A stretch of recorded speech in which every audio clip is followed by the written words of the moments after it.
Hello, and welcome to this lesson from Pontema, which will provide you with an introduction to strategic analysis. After you have finished this training, you will be able to, firstly, define strategy in a business context. Secondly, identify the key elements of competitive advantage and understand how to acquire them. And thirdly, understand the main strategy frameworks and how they have evolved over time. Business strategy has been with us since the 1800s, since the dawn of the industrial age, when machines started replacing humans in factories and on farmland, and organizations started to make decisions about where, when, and how to invest capital. Since then, business strategy has become increasingly important and has evolved to help organizations address their changing environments, such as how to manage different business units, how to differentiate in an increasingly global marketplace, and more prevalent to the present day, how to adapt quicker than the competition to maintain a competitive advantage. But to understand strategy, you first need to define it. Ask a room full of people and you will quickly realize that people interpret the meaning of strategy in different ways. One person might describe strategy as a vision of where an organization is going, or a plan to guide action and achieve objectives, whereas another person might describe strategy as simply a direction or a game plan to win. In truth, strategy involves all of these things, but you need a formal business definition to help guide your thinking. A definition of strategy captures 4 core elements. Strategy is an integrated set of choices that positions a company to win. Firstly, integrated, because the choices available to an organization need to be consistent with the internal workings and culture of the organization. By this, I mean the organization's purpose for existing, where it wants to be in the near future, and how it plans to get there all need to be internally aligned. For example, Ferrari's mission is to build cars that are symbols of Italian excellence the world over, and to win on both road and track. Given this purpose, it would not make strategic sense for Ferrari to pursue a no-frills car-building strategy, as it would be inconsistent with the organization's current purpose for existing. Secondly, choices, because strategy is about choosing what to do that gives you market differentiation. And equally important is what not to do, based on a thorough analysis of the different paths available to an organization. Thirdly, positions, because strategy is about choosing where to deploy scarce resources, like people and financial investment, in order to pursue some activities rather than others. And fourthly, strategy is about winning, which I define as gaining a sustainable competitive advantage over rivals and creating value for the organization and its shareholders. Now let's cover each of these 4 elements in more detail. When strategy is integrated into the entire organization, it is reflected in 3 main areas. Firstly, the mission and vision of the organization. The mission is a universal statement of an organization's purpose, whereas the vision is the aspirational statement of the future, which can vary over time. For example, a 2 to 3 year time horizon. A vision is then translated into specific and tangible strategic and long-term goals, which position an organization to win. These goals will have been narrowed down from a wider set of choices, and determine where an organization will and will not play. Strategic initiatives are specific programs or areas of investment which collectively drive the organization towards its goals. Thirdly, management need execution enablers, which are projects, actions, or specific initiatives which drive an organization to accomplish its goals. These initiatives are normally supported by key performance indicators or metrics to help determine if the organization is achieving its goals. Let's look at a couple of examples of this. Firstly, here are the integrated set of choices for a European telecoms company, with a clear mission to empower customers to be confidently connected and a vision to be back to revenue growth by the end of 2019. Supporting this mission and vision are strategic goals, such as Best Network and Best Customer Experience, together with projects and initiatives which will drive achievement of the strategic goals. Underpinning the execution enablers are metrics which management use to track progress against achieving the goals. Why not build a similar strategy on a page for your own organization? Are there any gaps in the framework? How would you go about filling them? Similarly, for this media company, it has a mission to serve the greater good of our nation and the communities we serve, with a vision for sustainable growth, strong free cash flow, and attractive total shareholder returns by the end of 2019. Supporting this mission and vision are strategic goals, such as accelerating growth by building new businesses, underpinned by the key enablers such as scale, market-leading brands, and strong local relationships. This strategy on a page could be improved by adding some metrics to track progress against achieving the goals. The second core element of our strategy definition relates to choices. The key to successfully managing an organization is making the right strategic choices and consequently executing on them. Take Qantas as an example. In the early 2000s, this traditionally high-cost and high-service airline was facing serious competition by the aggressive, low-cost carrier Virgin. The company decided that if it couldn't beat them, then it was going to join them. And so it created a low-cost carrier, Jetstar, a fighter brand, to help protect the parent company. Jetstar's operating model was consequently focused on low cost. Its management team focused on point-to-point flights, independent labour contracts, and sold most tickets online, offering a simple customer experience very different from the parent airline. This enabled Qantas and Jetstar to avoid cannibalization while increasing margins. Through the dual offering in both the high and low-cost carrier segments, they regained market share from Virgin. The third core element of our strategy definition relates to positioning. The strategic position basically controls where an organization can play, and this can be viewed via three lenses. Firstly, by focusing on maximizing the core through existing products and services, which means driving higher demand, penetrating existing accounts deeper, or taking market share in current fields of play. Secondly, by expanding into adjacent fields of play, such as new channels to market, new product categories, or new geographies. For example, mobile telephony companies today are now expanding into home broadband services, or even television services. Thirdly, by exploring new frontiers and creating or exploiting new opportunities.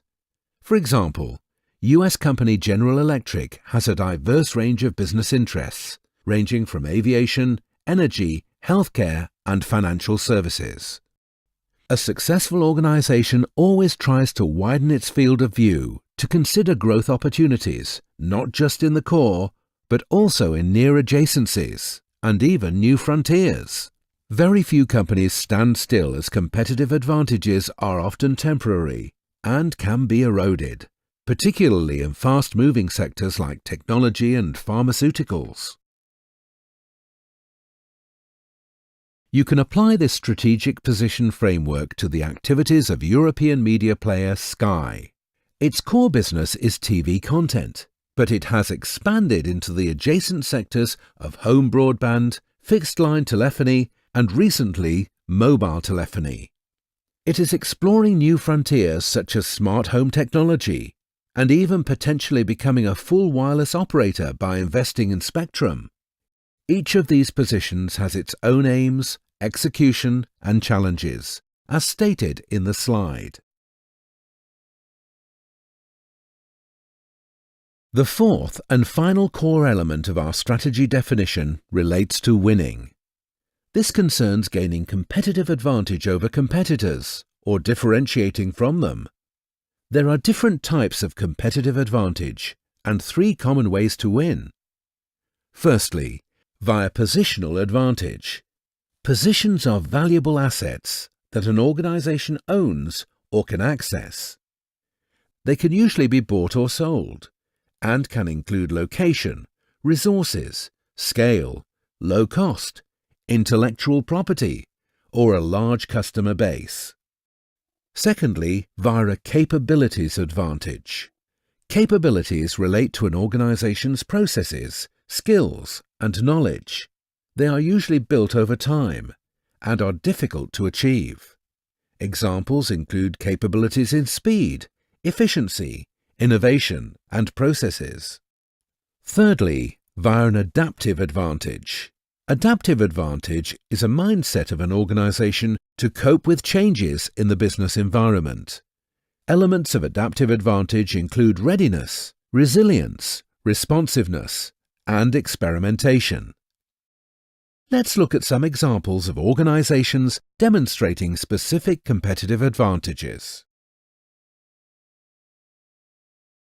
General Electric has a positional advantage by producing jet turbines at lower cost than its competitors, because it had learned through years of experimentation and experience in this area. Toyota has a capabilities advantage by revolutionizing the automotive sector, with the introduction of lean manufacturing processes and just-in-time supply management. And IBM has important adaptive qualities by reinventing itself, undergoing a 20-year shift from hardware to services. With a good strategy, gaining competitive advantage is possible in every industry. The median profitability or total shareholder return varies between industries. However, the best organization in every industry always outperforms the median of any other industry, as indicated by the chart on the right of the slide.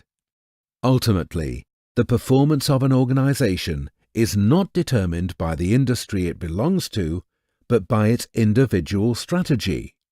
Earlier, I alluded to TRS, or total returns to shareholders, and the slide shows you how to calculate this metric, which I'll be referring to in subsequent lessons.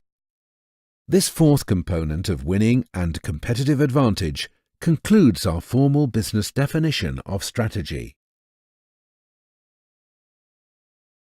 In some organizations, usually medium-large enterprises, there will be a strategy function whose role is dedicated to the pursuit of strategic analysis. In such organizations, there will normally be a director or head of strategy, supported by a small team of strategy managers. The table outlines the different roles and responsibilities of the strategy function, such as to support leadership decision-making, to help develop new innovations, and to define and launch new strategic initiatives. Being part of a strategy team can involve long working hours, but it normally offers access to senior staff members, and working on important projects that can influence the future direction of the organization can be incredibly rewarding. In some large, usually stock market listed organizations, there may even be a separate corporate strategy team working closely with the board and CEO on sensitive topics such as mergers and acquisitions and organizational design.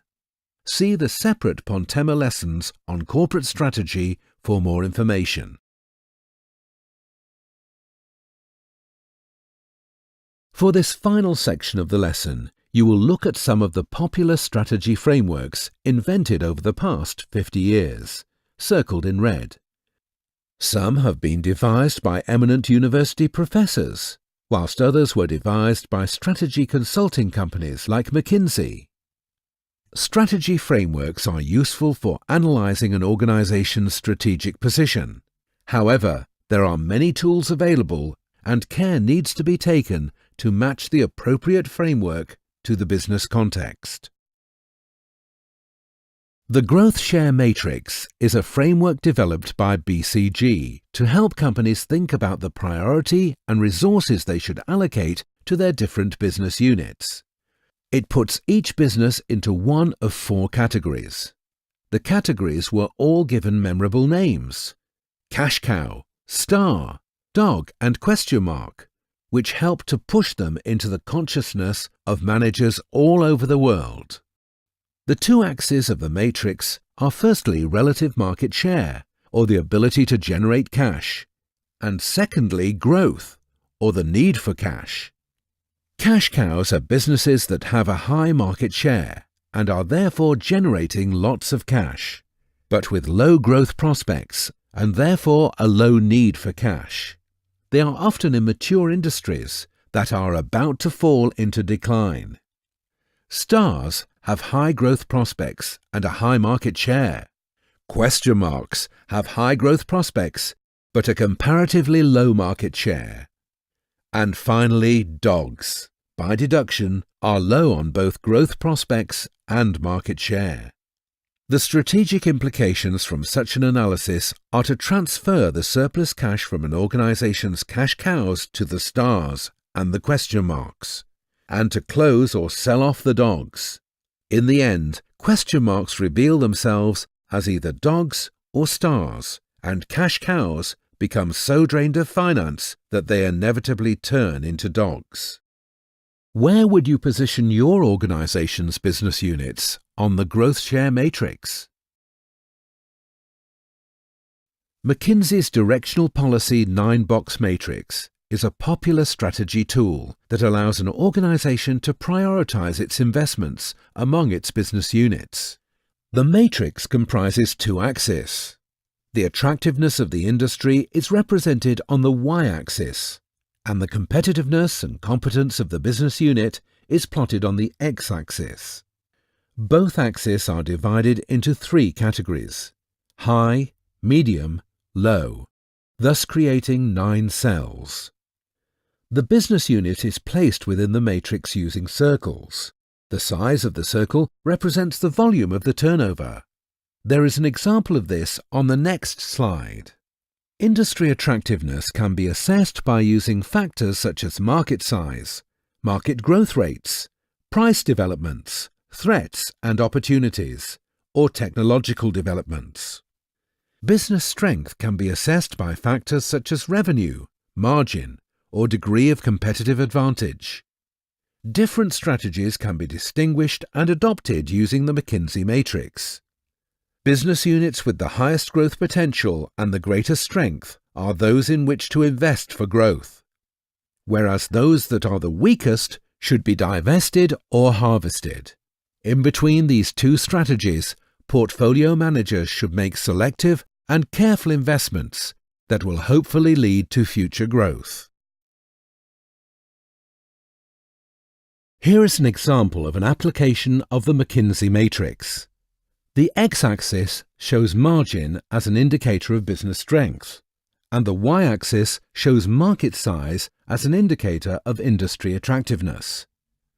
The individual bubbles represent the business units within this organization, and the bubble size represents each business unit's revenue target.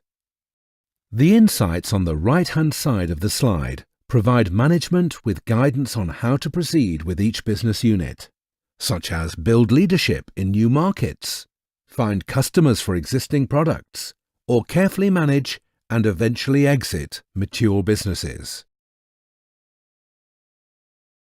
Porter's 5 forces model identifies and analyzes 5 competitive forces that shape every industry and helps determine an industry's weaknesses and strengths.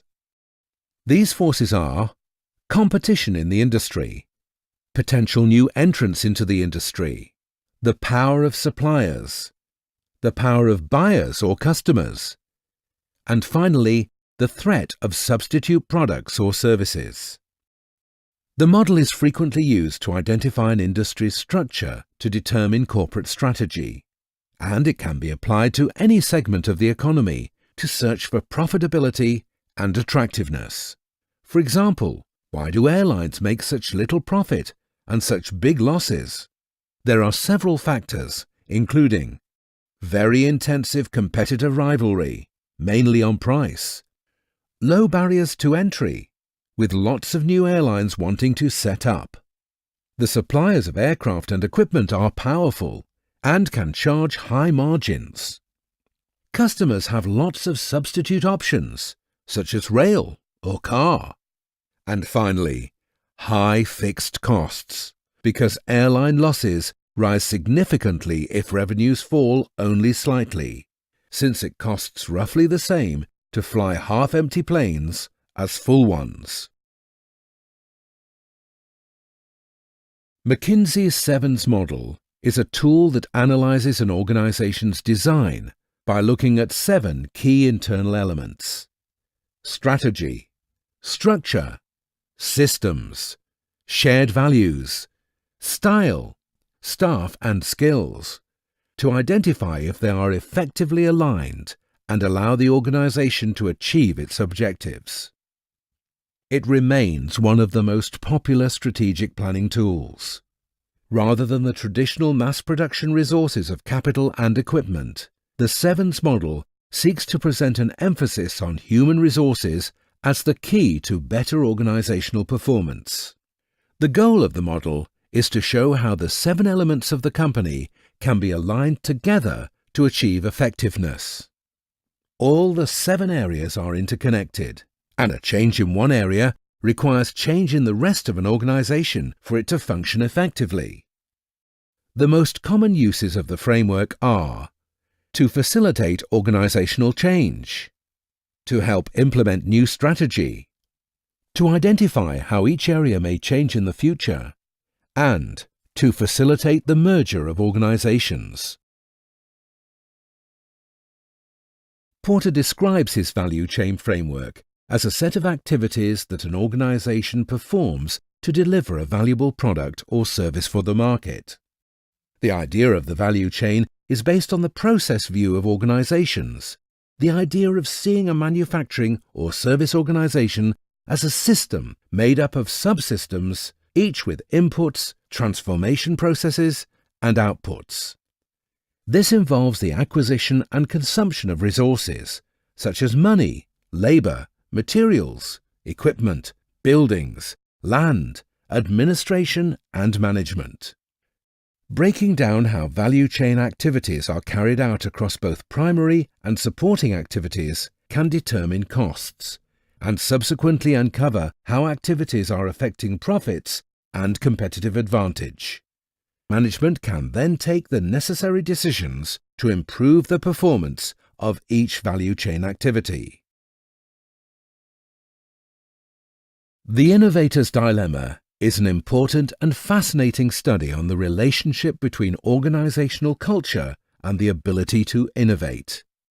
New organizations innovate easier with disruptive technologies because they are not tied to outdated values or organizational norms.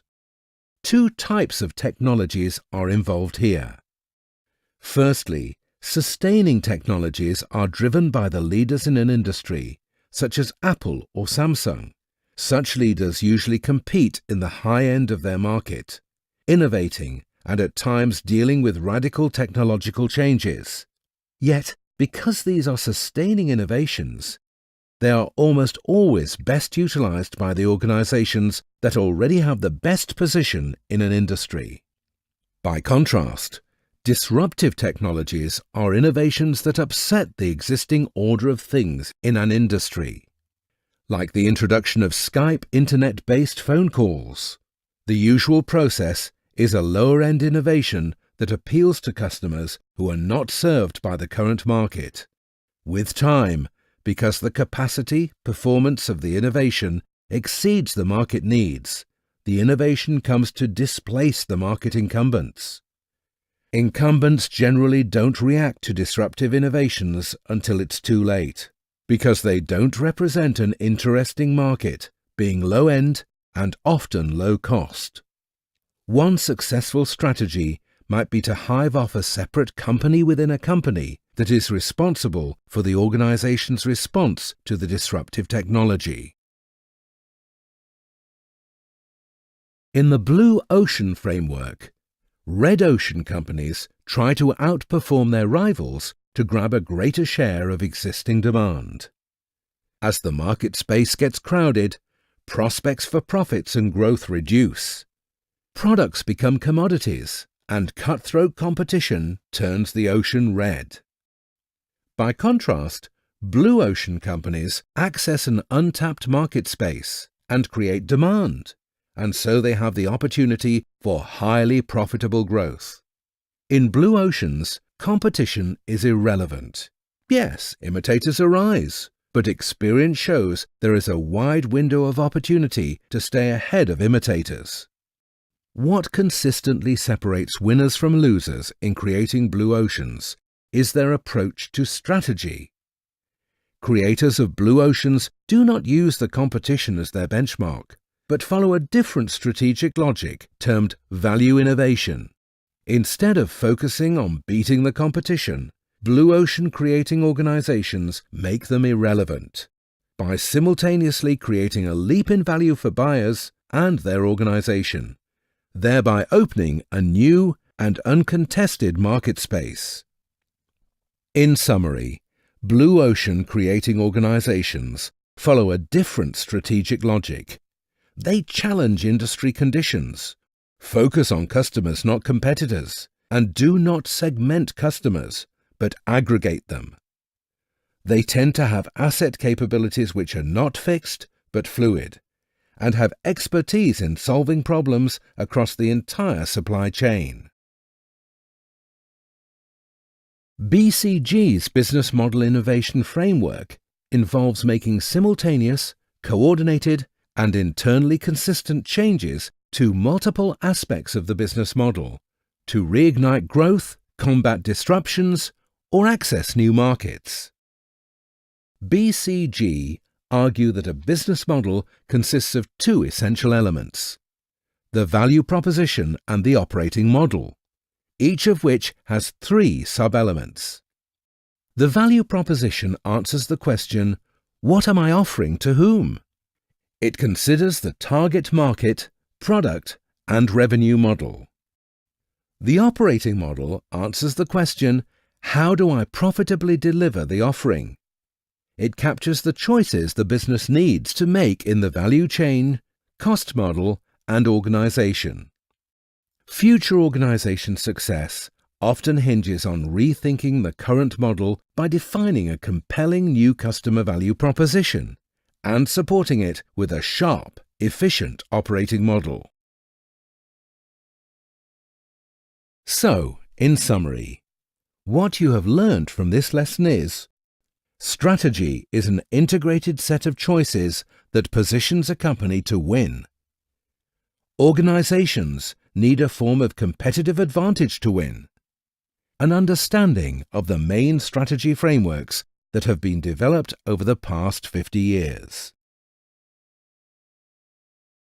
Thank you for participating, and see you next time on another exciting business training lesson from Pontema.